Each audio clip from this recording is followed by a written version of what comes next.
Let's go to General Keith Kellogg, what he makes about all of this. General, much has been said, sparse words apply to China from the president. And then we get word that, the Defense Secretary was trying to call his counterpart in China, and the guy wouldn't accept his call. Where is this relationship going?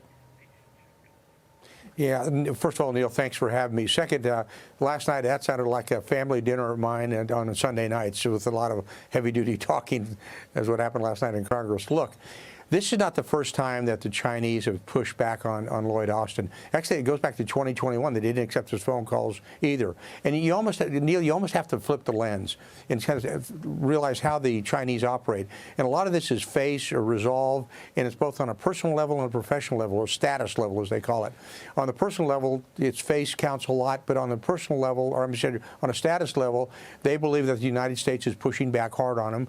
And yet we haven't pushed back hard enough. What happened with this balloon is really egregious, and we should have had some type of response. And I haven't seen the response yet even come out of this government on what we intend to do about pushing back on the balloon.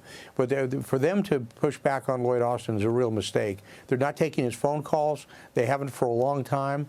And I don't think President Biden has really put out a policy of how we are going to react with China. You know, when we went back to President Trump, we actually talked about decoupling, where we're going to separate everything we were doing with China when you've got this $350 billion annual deficit.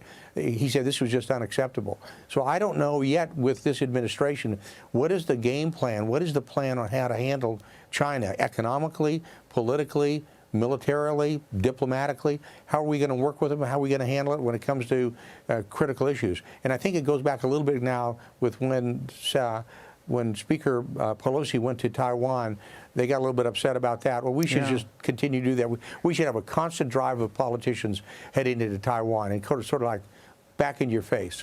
You know, I don't know what Mandarin is for chutzpah, but for the Chinese to feel infuriated that we shot down their meteorological balloon, and then to say it should be returned promptly to China, and they're the ones hanging up on U.S. cabinet officials calling them, and they're the one insulted by what we did. It's upside down world.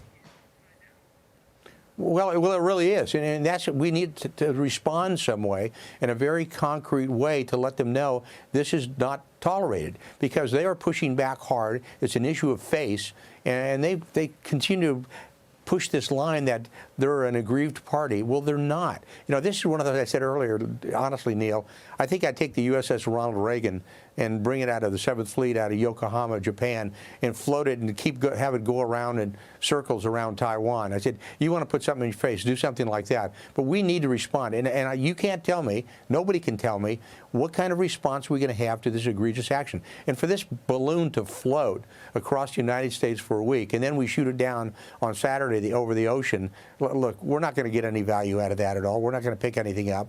And they were probably looking at this and what is going on with America? And it's a test of our leadership. And they're basically probing. They're checking to see how we would react to crisis situations. That's my take on it. Well, you might not be too far off. You've been pressy about a lot of things. General, it's always good having you on. Thank you again, sir, for your service to this country as well. General Keith Kellogg.